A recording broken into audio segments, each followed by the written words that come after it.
عبدالسلام رستمی جب حنفی تھے تو اس وقت 10,000 سے زائد طلبہ ان کے درس میں حاضر ہوتے تھے. سب کو سبحان اللہ. آدمی ماہر تھا. یہ آپ کو ماننا پڑے گا. تو مان نہ مان میں تیرا مہمان. بہرحال تفسیر میں اس کی بڑی محنت تھی. لیکن غیر مقلد بنا تو پھر بہت دھڑام سے نیچے گر گیا. اب غریب غیر مقلد بنا مجبوری کی وجہ سے، یا ہمارے دوست نے مولانا طیب صاحب نے اس کو نکال دیا. خدا جانتا ہے کہ کیا صورتحال ہے. غیر مقلد بنا تو یہاں تفسیر پڑھاتے تھے تو ان کے ہاں 150 لڑکے مشکل سے ہوتے تھے. کہاں 10,000 اور کہاں 150. اور داڑھی منڈے اور ننگے سر والے 100-150 مشکل سے ہوتے تھے. تو ہم لوگ وہاں گئے حضرت سے ملنے کے لیے. تو پڑھاتے تھے. ابھی اس وقت چھٹی تھی تو ان کے اساتذہ وغیرہ وہ آئے تھے. اب کمرے میں بیٹھے ہوئے تھے. ہم لوگ ملے. عبدالسلام سے میں نے عرض کیا کہ حضرت امہات التفاسیر کیا ہے؟ سمجھے؟ 2.5-3 لاکھ تفسیروں میں امہات التفاسیر اصل تفسیریں کیا ہے؟ فرمایا کہ ابن کثیر ہے، تفسیر کبیر ہے، روح المعانی ہے اور نصفی مدارک. یہ 4 تفسیریں. میں نے کہا حضرت اس میں سے 2 شافعی ہیں اور 2 حنفی ہے، اور شافعیت اور حنفیت تو مشرک ہے. آپ مسلمانوں کی تفسیریں بتاؤ.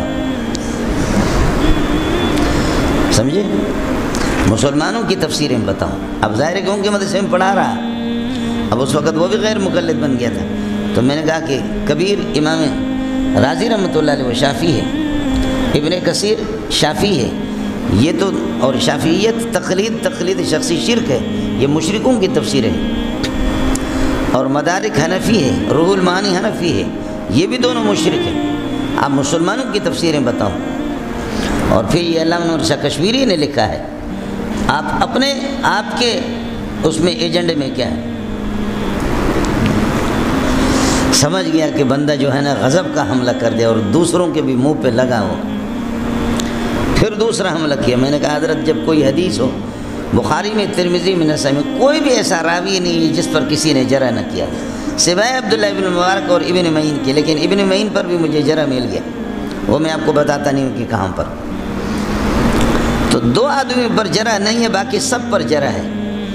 تو جب ہر حدیث میں جرح ہے، راوی پر جرح ہے، تو کیسے پتہ چلے گا کہ یہ حدیث صحیح ہے یا غلط ہے؟ بخاری بھی اس سے کوئی حدیث بچ بھی نہیں سکتی، مسلم شریف بھی. تو حضرت اقدس نے بڑا اچھا جواب دیا. فرمایا کہ اصول فقہ سے اس کا بہت زبردست چیز ہے. اصول فقہ سے، اگر اصول فقہ میں آدمی مضبوط ہے وہ فیصلہ کر سکتا ہے. میں نے کہا حضرت اصول فقہ میں اہل حدیث حضرات کی کوئی کتاب ہے؟ کا ارشاد الفول ہے. میں نے کہا وہ پرسوں لکھا تھا شوکانی نے. ارشاد الفول چوری کر کے حنفیہ سے لکھا اس نے. وہ ٹکے کا آدمی بھی نہیں تھا.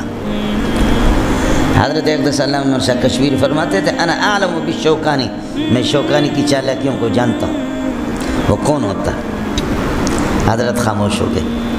میں نے کہا یہ تو اس کی حیثیت بھی کچھ بھی نہیں ہے ارشاد الفول کی. آپ اردو سمجھتے ہیں؟ اس کے بعد غیر مقلد سمجھ گیا کہ ہمارے علاقے کے اندر یہ آدمی آ کر کے ہم پر حملہ کر رہا ہے. تو انہوں نے کہا کہ شیخ منظور. میں نے کہا نام سید یشتخل، ان کا جو مدیر تھا.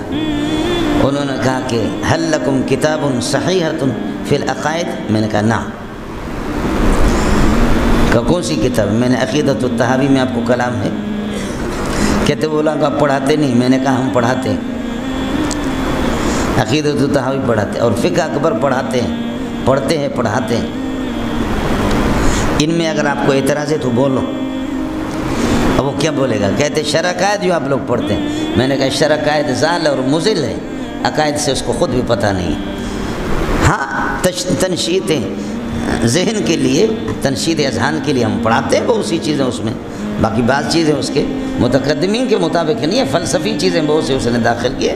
وہ تو صرف فلسفی اور منطقی دقائق کے لیے، ورنہ بہت سی چیزیں اس کی وہ نہیں ہیں.